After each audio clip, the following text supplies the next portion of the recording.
नमस्कार दोस्तों, कैसे हैं आप सभी। आशा है आप सभी ठीक होंगे। हम लोगों ने संख्याओं की विभाज्यता की जांच वाले पिछले वीडियो में 5 से विभाज्यता तक की बात कर ली थी। अब इसके आगे हम 6 की विभाज्यता सीखेंगे, 7 की विभाज्यता सीखेंगे आदि। 6 से विभाज्यता देखते हैं दोस्तों।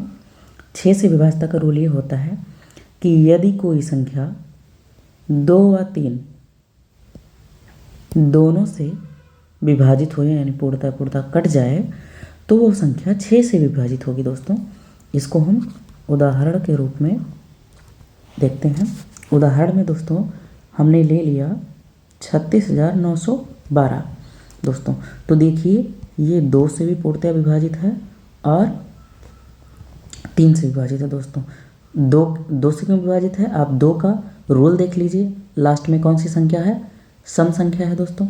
और 3 से क्यों विभाजित है, 3 का रूल हमने बताया था कि इनके अंकों का योगफल 3 से विभाजित होना चाहिए। तो 3 और 6 और 9 और 1 और 2, इसको जोड़ लीजिए दोस्तों। 6 3 9 और 9 18, 18 और 1 19 और 2 21 दोस्तों। तो ये 3 से विभाजित है और 2 से इसलिए विभाजित है कि ये लास्ट में सम संख्या है। तो अगर 2 और 3 से विभाजित है तो ये जो संख्या है दोस्तों ये आपका 6 से विभाजित होगा। यही 6 से विभाज्यता का नियम है। आगे बढ़ रहे हैं दोस्तों। अब हम देखेंगे 7 से विभाज्यता का नियम। तो इसको देखिए ध्यान से दोस्तों। कोई भी संख्या 7 से तभी विभाजित होगी जब संख्या के अंतिम अंकों को दोगुना करके शेष अंक से बनी संख्या में से घटाया जाए। और प्राप्त संख्या कैसा होना चाहिए, या तो 7 से भाज्य होना चाहिए या 0 हो। तो इसको एक उदाहरण से हम लोग देखते हैं और इसको हम सामने रखते हैं जिससे कि आप लोग को अच्छे से समझ में आए। उदाहरण में हमने ले लिया 2429। तो देखिए क्या लिखा है दोस्तों कि जब संख्या के अंतिम अंक को दोगुना करके, तो देखिए अंतिम अंक 9 है तो 9 का दोगुना कितना होता है 18। शेष अंक से बनी संख्या में से घटाया जाए तो शेष अंक क्या बचा 242। तो 242 में से 18 घटा लीजिए तो आपका बचेगा 224। अभी तो दोस्तों पता नहीं चला, फिर इसी प्रक्रिया को जो हमने किया है पुनः इसमें से करेंगे। तो 224 में से अंतिम अंक का दोगुना करेंगे 8 हो जाएगा और शेष अंकों से 8 को घटाएंगे तो 22 में से 8 को घटाइए 14 होगा। और 14 देखिए 7 से पूरा का पूरा डिवाइड हो रहा है। उसने क्या बोला था, या तो प्राप्त शेषफल 7 से भाज्य हो अथवा 0 हो। तो जो शेषफल हमें मिला वो 7 से डिवाइड हो रहा है, इसलिए पूरी की पूरी संख्या 7 से डिवाइड होगी। नेक्स्ट देखते हैं दोस्तों 8 से विभाज्यता क्या होता है। कोई भी संख्या 8 से तभी विभाजित होगी जब उसके सैकड़े, दहाई व इकाई के अंकों से बनी संख्या 8 से विभाजित हो। जैसे बाय द वे हमने एक उदाहरण ले लिया 2 5 7 1 9। तो इसको बोलते हैं इकाई, इसको बोलते हैं दहाई और इसको बोलते हैं सैकड़ा। दोस्तों ये कह रहा है कि सैकड़े, दहाई व इकाई के अंकों से बनी संख्या, यानी कि आपको लास्ट 3 अंक देखना है। अगर ये 8 से विभाजित हो रहा है तो पूरा का पूरा संख्या 8 से विभाजित होगा।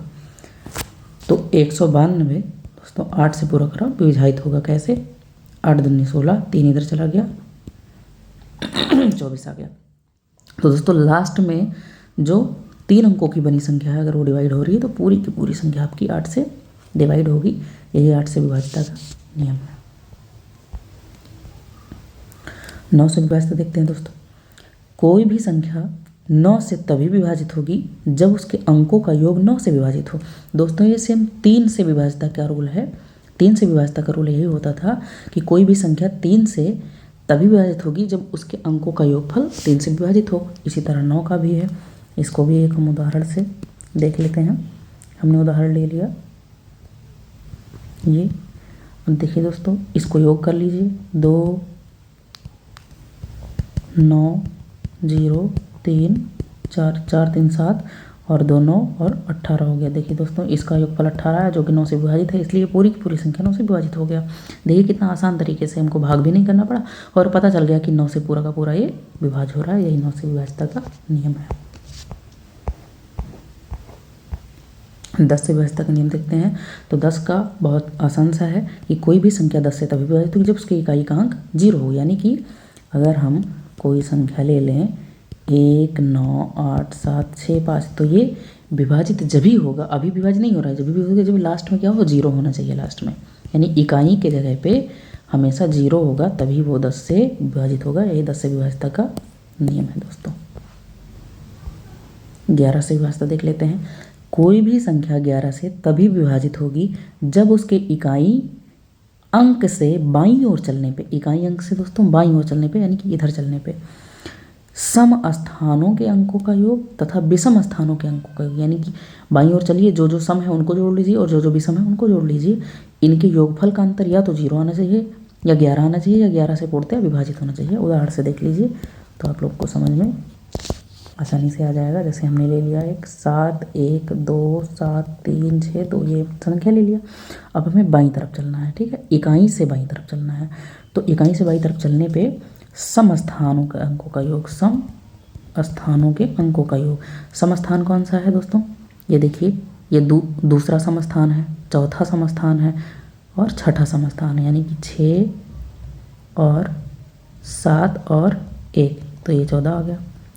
अब विषम स्थानों के अंक का योग दोस्तों, तो विषम स्थान पे स्वयं ये भी आ रहा है क्योंकि 1 है, तो 2 को जोड़ लीजिए और 3 को जोड़ लीजिए, फिर 2 को जोड़ लीजिए, फिर 7 को जोड़ लीजिए, ये आ रहा है, ये विषम है, ये विषम स्थान पे है, ये विषम स्थान पे है, तो इसका आ गया 14।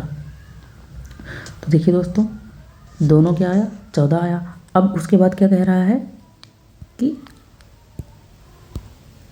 सम स्थानों के अंकों का योग तथा विषम स्थानों के अंकों का योगफल का अंतर निकालना है दोस्तों। तो अंतर मतलब घटाना होता है।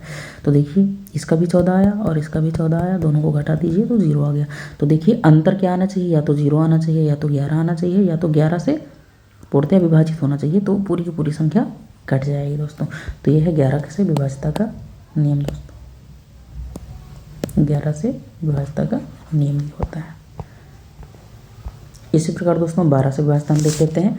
कोई भी संख्या 12 से तभी विभाजित होगी जब वो 3 व 4 दोनों से अलग अलग विभाजित हो। इसी तरह दोस्तों 6 में विभाजित हमने बताया था कि 6 में विभाजित जो होना चाहिए वो 2 या 3 से, अगर वो संख्या 2 या 3 से विभाजित हो रहा है तो 6 से विभाजित होगा। इसी तरह 12 से बताया गया है कि अगर कोई संख्या 3 व 4 से दोनों से अलग अलग विभाजित हो रहा है तो वो 12 से विभाजित होगा। उदाहरण देख लेते हैं।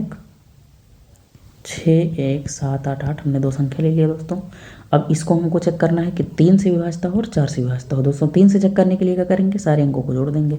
6 1 7 8 8 8 दूनी 16 16 और दोस्तों 16 और 7 23 हो गया और 1 22 हो गया, 22 दोस्तों, और 22 और 6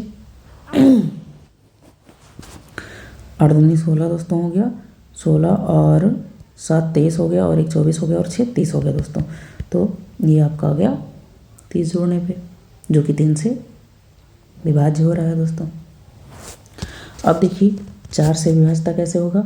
तो 4 से विभाजित देखने के लिए दोस्तों दहाई तथा इकाई के अंकों की बनी संख्या 4 से विभाज्य होना चाहिए। तो देखिए दहाई और इकाई से अंकों की बनी संख्या दोस्तों 88 है, जो 4 से विभाज्य हो रहा है। यानी कि 3 और 4 से दोनों से विभाज्य हो रहा है, तो ये 12 से भी दोस्तों विभाज्य होगा।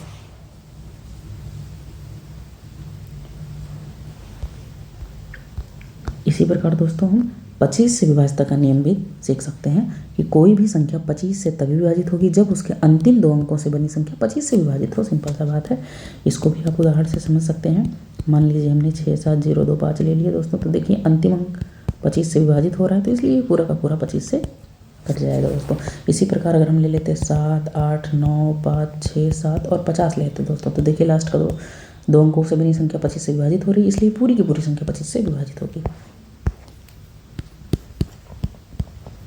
वीडियो देख लेके थैंक यू दोस्तों, मिलेंगे नेक्स्ट वीडियो में। और दोस्तों हम आपको बता दें कि हम अपने चैनल पे NCERT का संपूर्ण syllabus class 9, class 10, class 11, class 12 का पढ़ाने जा रहे हैं, जो कि अभी स्टार्ट हुआ है। क्लास 9 का हमने चैप्टर फर्स्ट स्टार्ट किया है, जिसका नाम संख्या पद्धति है दोस्तों। उसकी वीडियो प्लेलिस्ट में पड़ी है, जाके आप देख सकते हैं। और धीरे धीरे उसका कंप्लीट सिलेबस कराया जाएगा दोस्तों। और ये सब छोटे छोटे एक्स्ट्रा वीडियो हैं जो हम बीच बीच में डालते रहेंगे कुछ एक्स्ट्रा नॉलेज के लिए। धन्यवाद दोस्तों।